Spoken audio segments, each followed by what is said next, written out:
Welcome to Exiles. Today we're going to talk about the next character project I've been working on, and I'm calling it the Ice Fang Abuser. We're only level 83. We got some kind of scuffed life, maybe because I've spec'd all my damage first. Don't worry about it, it's fine. But the idea of this character is taking advantage of Ice Fang. I previously mentioned when I had the Fulcrum videos that I think Ice Fang / Venipuncture are better options in terms of versatility, what you can do with it. Now, the good option that I should have probably done, if I wanted to stick to something that I know would work, would be Cast on Crit Assassin, Ice Nova Classic. But I just couldn't do that, that's too boring. So instead what I'm doing is Cast on Crit Ice Nova Poison. And the idea here is with an Assassin and Ice Fang and Golden Rule is we can kind of double dip on Noxious Strike a little bit. My friend Theros tested this last league, I think. And he came to the conclusion that the poisons that get reflected to you actually count towards Noxious Strike as poisons you've inflicted recently. So you can effectively double up on how much duration you're getting out of your Golden Rule, as well as basically kind of mitigating the downside of Volker's Guidance, which is making it so your poisons have 50% less duration. The idea here is, if we're going to allow you to poison with any element, we need to mitigate that because that's a little too powerful, so we'll cut your poison duration in half, and then what we're doing is we're like, you know what, screw your debuff here, we're doubling our duration by doubling the poisons by reflecting them back to ourselves. Now, the one limitation here, and it is a pretty significant limitation of Golden Rule, is once you hit 100 poisons, you can't inflict poison back to yourself. The best way to mitigate this sort of downside here of limitation once you get to 100 poisons is to have things like faster damaging ailments. This is also a damage multiplier for us because we're getting poison duration so very high.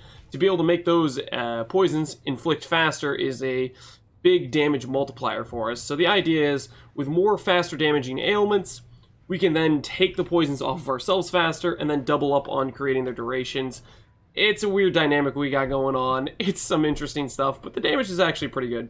For the most part, half our gear is kind of just random uniques. That is just kind of whatever uniques, right? And then the other half is expensive gear I crafted, and it's pretty decent stuff. And the results are they're pretty good, I think, damage-wise. We're going to go ahead and showcase, I don't know, let's do Baran, why not? Showcase what it looks like at level 83. Obviously, I need to spec a lot of my levels towards life. I need to get that up higher. We have Wind Dancer. We have a ton of dodge. We could incorporate Fortify if I really wanted to take the time. I think we're going to incorporate Blind too, stuff like that to help the mitigation get higher. But for right now, it's honestly just a nice, fast-clearing cast on crit character. I think, ideally, if you just went like with a CI type of setup, you went CI, you went with really good ES gear, you just went classic crit, you're going to have a really solid, well-rounded, tanky, and fun offensive character. This shenanigans we're pulling here, I think it's going to work for the end game. I really do. And on the top of that, we get to do something fun, a little bit wonky, as it may be, and still enjoy it. We'll see how far... Oh, no. I forgot to... D&D. Okay. Protected now for messages.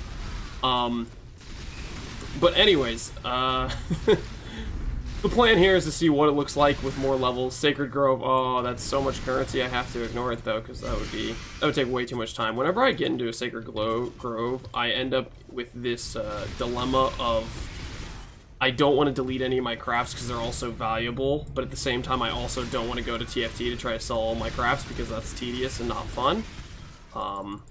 So, hey, looks like we're at a boss here. I probably should incorporate Plague Bearer and stuff, but I haven't started doing that yet. I haven't also done a very good job of figuring out how much our ramp actually goes to and how fast we get to it. But let's just go like half health on Baran and see if that's enough to carry it all the way through. It looks like, yeah, it is. So we could have kept ramping there and stuff, and the damage is actually pretty decent. But obviously at 4,000 life, we're going to be getting one-shot by stuff, so we're going to have to fix that. That's the character I'm working with. It's a pretty good time. I'm enjoying it quite a bit so far just because it's speedy, fun, it's smooth, it's easy. So that's the character. I think doing this poison shenanigans I'm doing here is a fun way to build it. I don't know if it's necessarily the best way to build it, though. I'd probably recommend to you guys going for a more classical cast on crit Ice Nova where you're actually scaling crit, you're scaling that damage, rather than poison like I'm doing here. Even though it's working, CI, you're going to be able to get much higher energy shield, a much higher like ES pool than my life pool right here. It's kind of pathetic. We'll probably get to 5, maybe even close to 6k with enough upgrades and min-maxing here. But hey, it's you know, Path of Exile is all about kind of building your own character, having fun with it, and I'm enjoying doing cold poisons. So one important thing I forgot to go over is how easy it is to hit 30% action speed with the Ice Fang. You might think, okay, I need a bunch of ailment effect. If it starts at base 10% to get to 30%, it really isn't all that hard. For example, on my tree, I have one node here, which gives me 20% effect there, and I have one medium cluster that I'm getting 10% from. So between those two things, I have 30% effect on my tree. Outside of that, the only ailment effect I have are from a hypothermia, which gives us 20% there, and another awakened deadly ailments, which gives us another...